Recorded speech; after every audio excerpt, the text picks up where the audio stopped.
So Donald Trump and the Republicans are absolutely crying in tears today as they're basically coming to a realization that their party platform and their dear leader, Mr. Trump, are a bunch of losers. That's basically what it boils down to. Let me show you this chart here. This says, will the Supreme Court rule in favor of Trump's tariffs? Okay. And if you look at the right side of the chart, you'll see that the odds basically absolutely crashed on Trump and the tariffs. You can see it right there. And at the moment, they're sitting at 22% chance that the Supreme Court will side with Trump regarding the tariffs. So his chances are falling. It's sinking like a rock. And this is an interesting observation here. So what happens now? Supreme Court rules against Trump, and that's assuming that it goes that way. We don't know yet, but the odds are kind of leaning that way. He has to then refund all the tariff money, right? And then spends all of 2026 trying to redo these tariffs legally. Is that where we're going? And I wouldn't be shocked if that's essentially what Trump is up to. But this is also what we have to look at is, what about midterms? This is Benny Johnson, who's, again, one of your Republican influencer type people, or, want to call him a TikToker or whatever. Benny Johnson says, Republicans need to step up and get to work. And he's referring to predictions on the future. Which party will win the House in 2026? 71% chance for Democrats, 30% chance for Republicans. However, do not take these numbers for granted. You never know in U.S. politics. It is a wild and crazy place. You just never know. So I'm just showing you this is sort of where the odds are going, but do not take it for granted. I want to be clear on that. Also, you can see some Republican meltdown over at Fox News. Let's listen a little bit. That's a unique Democratic That's not what Abigail Spanberger's saying. That's what Zora Mamdani said, who endorsed Mikey Sherrill, and she didn't disown the endorsement. You guys want to talk about Mamdani, and I get why. He's charismatic, and he's super left. Democrats won in Mississippi, Ohio, Virginia, New Jersey, red parts of those states with moderates. And if Republicans don't want to admit that today, they're going to be in for a rude awakening next year. That's all. A rude awakening for the Republicans next year. And then this is the Trumpers, right? So Trump himself, the White House, they say, the choice is clear. After last night's results, the decisions facing all Americans could not be more clear. We have a choice between communism and common sense.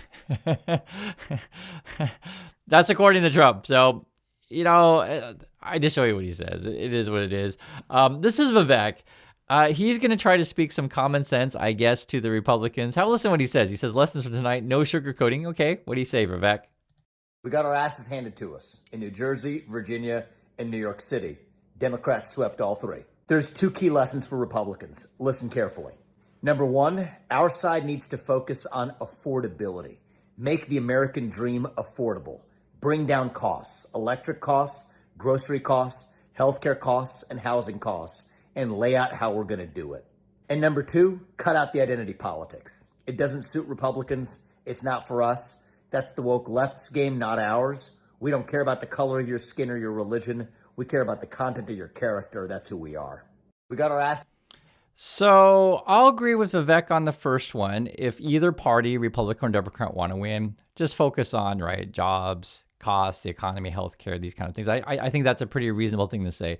But when he goes into number two and he's like, Republicans aren't about identity politics, and then he's like, as Republicans, we don't care about your religion or color of your skin. I just like, why are you the Republicans, Vivek, if you believe these things? I mean, anyone, like, I'm just being frank with you guys, like anyone who, if you look at their, Republican forums or what Republicans say on national TV or literally what they'll comment in the channel right now and then, they'll start talking about how they don't like Zoran Mandami because he's got the wrong religion, or they'll talk about they don't like a particular candidate because he looks a certain way or whatever, or they speak a certain language. It's obvious the game the Republicans are playing, and they, I'll just also be frank with you guys, they, have racist dog whistles to get their party. And essentially what it boils down to for Republicans is, well, all the fault goes to the other group of people. That's just what it boils down to. And so I don't get Vivek. I've never liked Vivek. And also too, I agree. Judge people on the content of their character. In regards to Vivek, he always comes across to me as a used car salesperson. It's not about the way he looks or, whatever religion he practices or whatever. It's just, he's like a used car salesman. And this could be for any person in the Trump administration. It's like that. So perhaps like never before, our country is respected again like never. They were laughing at our country. We had a guy who couldn't walk up a flight of stairs. He kept falling. It's very embarrassing. You know, at Air Force One, I go, sir, would you like the short stairs or the long? I say, give me the long every single time, please. The short ones, they call them the children's stairs. I don't want the children's stairs. Doesn't look so good coming out of the children's stairs. Now, if the weather's bad, it's okay, right? If you don't mind. Perhaps. And that just shows you who Trump is. Like, he's just talking a bunch of nonsense about stairs. And it also shows you, too, that Trump is more concerned with the TV show aspect of being president, right? He just wants, oh, does it look good on camera to have the long stairs or the short stairs? I don't care. I really don't care. It doesn't matter to me, but that's who these people are. The court held that he's subject to the widest latitude of judicial interpretation, that he receives the strongest presumption of validity. I just don't understand this argument. It's not an article. It's a congressional power, not a presidential power to tax. And you want to say tariffs are not taxes, but that's exactly what they are. They're generating money from American citizens, revenue. And you say it's incidental to the regulatory purpose. But I don't see how a quota is equivalent to revenue raising. A quota sets a limit to what you can import in, but it doesn't generate revenue. I don't understand this argument, that it's equivalent, or that foreign powers or even an emergency can do away with the major questions doctrine. Didn't we in the Biden case recently say an emergency can't make clear what's ambiguous? As to that point, I believe the court has never applied the major questions doctrine in the foreign policy context. But we have, emergency context, not foreign policy counsel, context. we have never applied it to foreign affairs, but this is a tariff. This is a tax. It is a, if I may, it's a foreign-facing regulation of foreign commerce. That's a regulatory tariff distinct from a tax. So Biden could have. Essentially, and this is central to the Republican or the Trump team reasoning for the tariffs, is they're trying to make the case that it's under presidential power and that the tariffs aren't a tax. It's a really weak argument, and so it's interesting when you listen to stuff, because then you kind of make sense sort of why they say nonsensical stuff on TV, and they try to pretend that other countries pay it, or they'll try to call it, oh, it's a fee or whatever, but it's a tax. And that's the whole thing is strange, and it's also interesting to hear the Supreme Court say, like, I don't know what you're talking about. Why do you guys listen to this stuff? And I'm pleased to report that today the United States has the strongest economy, the strongest borders, the strongest military, the strongest friendships, and the strongest spirit of any nation anywhere. We have the greatest economy right now. A lot of people don't see that.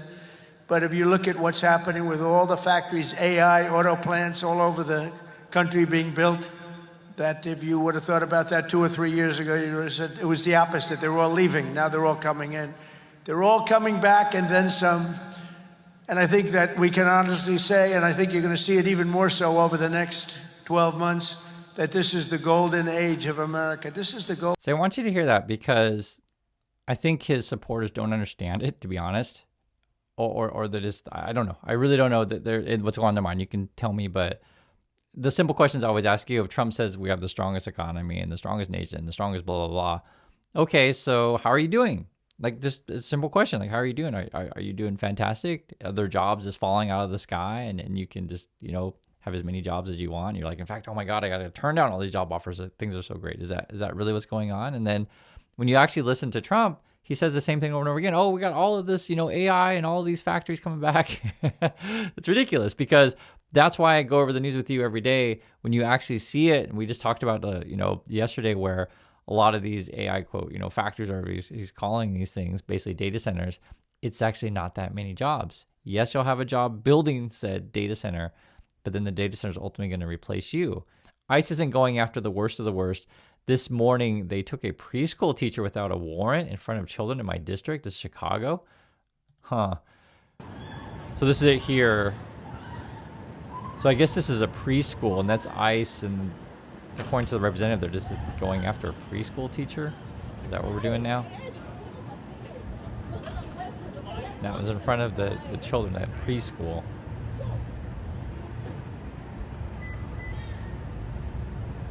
And he runs back in there. I don't know what they're doing. And the reason why you have to show this stuff is because, remember, the whole Trump argument basically is blame other countries and blame, essentially gardeners, preschool teachers, blame delivery drivers for all your problems. That's their whole argument. It boils down to racist dog whistles, and that's why you have to just show it's like, okay, are they ruining the country? The preschool teachers, is that what people think? It's the whole thing is strange to me. When you look also to the dialogue in the House, listen to this. This is Mike Johnson here talking to someone off screen, which I think I know who it is, but just watch first.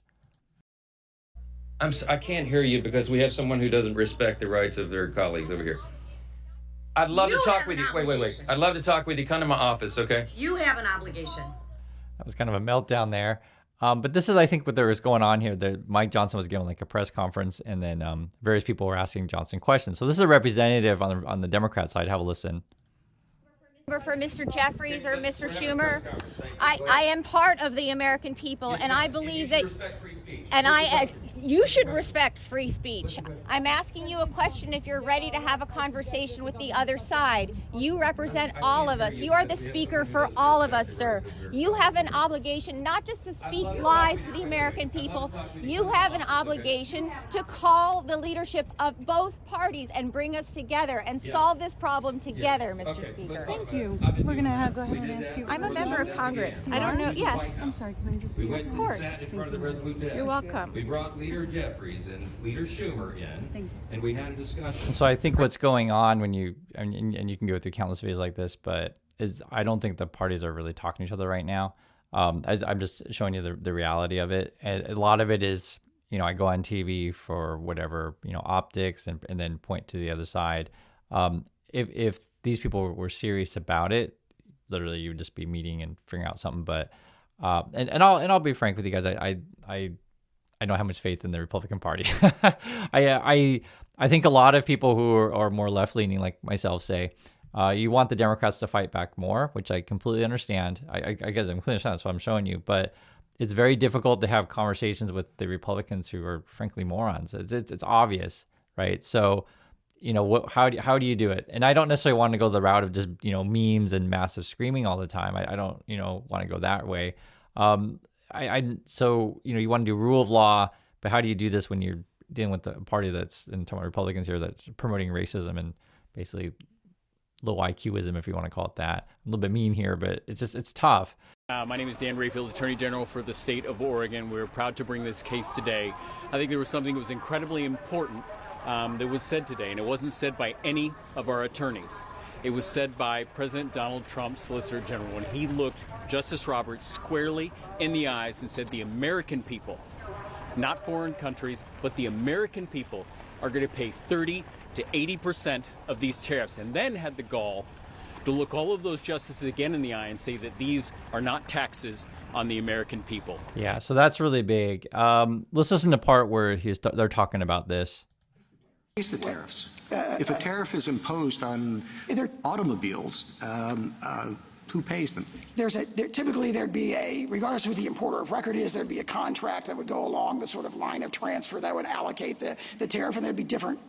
Sometimes the foreign producer would pay them. Sometimes the importer would bear the cost. The importer could be an American, could be a foreign company. A lot of times it's a wholly owned American subsidiary of a foreign corporation. So it gets allocated. The empirical estimates range from like 30% to 80% of like how much is borne by American it's citizens. been suggested that the tariffs are responsible for significant reduction in our deficit. I would say that's raising revenue domestically. There certainly is an incidental and collateral effect of the tariffs that they do raise revenue, but it's very important that they are regulatory tariffs, not revenue-raising tariffs. And the way you can see this, I think, if you look at this policy is by far the most effective if nobody ever pays the tariffs. And I say, raise the tariffs. If a tariff is imposed. Okay, so I think the arguments, and it's hard to, like, when you listen to the Trump argument, people is like, who are these people? Like, anyway. So I think the argument they're trying to make here, and there's who pays it, and the Americans eventually pay, 30 to 80% of this stuff. But they're trying to make the case, the Trump people are trying to make the case that these are regulatory, not tax, I guess. And that's why they're arguing whether or not it's revenue generating or not. Are we paying off the deficit? I'll say this, Congress has the power for this stuff. And ultimately, if the Trump people are going to win this case, they have to make a case that this is like this grand emergency and we have to act now. but it doesn't make sense. Like, what emergency are you talking about? And then they'll go on and try to claim any kind of emergencies. And then they'll say, okay, then therefore we have to put tariffs on Australia stuff, which again, doesn't make sense. None of it makes sense. That's why I think that their arguments are going to fall apart. What's happening? Grocery prices are way down, and Walmart just announced that the cost of their standard Thanksgiving meal, this is the greatest. They're greatest, they're wonderful. They come out every year with how much does a Thanksgiving meal cost compared to last year, right? And it always goes up, up, up. It's 40%, 30% more. Is 25% lower than 1 year ago. Isn't that great? That's a big deal, Rima. That's a big deal. I don't know if they care about that in Saudi Arabia, but here it means a lot. We got the princess here from Saudi Arabia. She's got a lot of cash. Serious cash, and she's a great person. So she doesn't care about the price of a turkey is down a little bit, you know. She doesn't have to worry about it. And that, I mean, just show you who they are. If you just be honest about the stuff, you can literally see who Trump is, right? So basically, his staff will give him a speech and says, okay, you have to go out there and say that food is cheaper at Walmart. Trump has probably never been to Walmart, so he has no idea what the heck that they're talking about anyway. It doesn't matter to say, okay, when Walmart's cheap. But if you ask like a regular person, they'll be like, what are you talking about? I just went to the store. Everything's like really expensive. Like, what are you talking about? And then Trump goes off script, and you can tell he's like, oh yeah, look at my buddies from Saudi Arabia. Look, I'm hanging out with the princess, and they got a lot of cash, and they don't care about stuff at Walmart. And that's basically who Trump and his buddies are. It's basically, wealthy individuals with lots of cash who don't care about you. Isn't it obvious?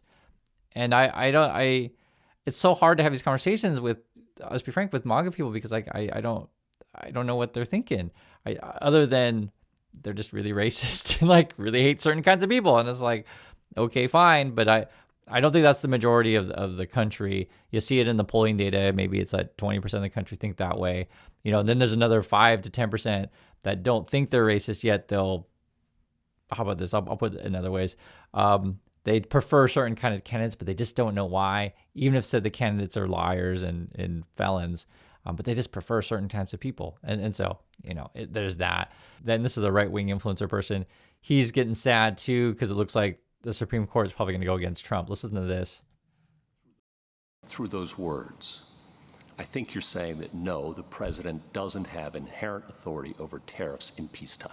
Absolutely. That is, we do not assert that. We say that Congress can delegate that to him, and when Congress does so, as it does when it uses the phrase regulated importation. I follow all of that. Okay.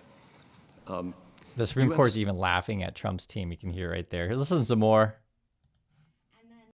And then if you win, tell me how the reimbursement process would work. Would it be a complete mess? I mean, you're saying before the government promised reimbursement, and now you're saying, well, that's rich, but how would this work? It seems to me like it could be a mess. So the first thing I'd say is that just underscores just how major a question this is. The very fact that you were dealing with this with quotas, there's no refund process to the tunes of billions of dollars or embargoes, but there is here. But for our case, the way it would work is, in this case, the government stipulated for the 5 plaintiffs that they would get the refunds. So for us, that's how it would work. Your question, I take it, is about everyone else. We don't have a class action or anything like that. With respect to everyone else, there's a whole specialized body of trade law, and it's in 19 U.S.C. 1514 outlines all these administrative procedures. It's a very complicated thing. There's got to be an administrative protest. There was a harbor management case earlier that this court was involved with in United States Shoe, in which the refund process took a long time. There were any number of claims and equitable relief. So a mess. So it's difficult, absolutely. We don't deny that it's difficult, but I think what this court has said. Yeah, it's going to be a mess. It's going to be a mess, and that's regarding getting the refunds and backing the money back from Trump. This is what we're dealing with. Vivek even admitting that stuff costs more. Listen to this.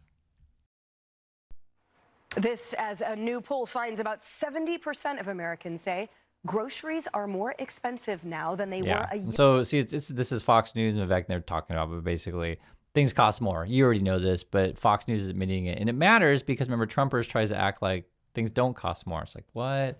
If there's no leadership in Washington, D.C., you have local governors, then, okay, we're going to step in, call in the National Guard to help with food banks. this is emergency, and see if we can get money to help people who are struggling. That's the difference between the two, if you're curious. Elizabeth Warren had a really good point to make also. Listen to this. Understand this, for everybody who's saying, yeah, but I'll be okay. I get my insurance through my employer. I have it some other way. Nope. For everybody in the region who needs access to health care, you got to drive further. You got to wait longer. You got to search harder for the care that you need. Once you got this kind of pain pushed into the system, it will touch everyone. It will touch everyone who has to go to the emergency room and discovers that the lines are longer because people who would have taken the baby to the doctor's office to have the fever and the pulling at her ears checked out is now in the emergency room because she no longer has. And there's a couple arguments that you're making here. So one is we're all connected, right? So just don't think that, oh, well, if those particular people, get hurt and they lose their coverage, I'm okay because I have coverage. But she's trying to, we're all connected. Costs are going to go up. And then also if we start closing down clinics or, cutting off people's coverage in other places, then when their emergency happens, they'll have no choice but to come to the emergency room, and that clogs up the system. So I think all this stuff, and this is like any number of these things, guys, we need to have honest discussions about these things, opposed to having leadership who's more concerned about children's stares and optics on TV, and even, has the Supreme Court, his own appointees, laughing at the Trump team. So that's my thoughts on this. I'd like to hear yours, and I'll catch you on the next video.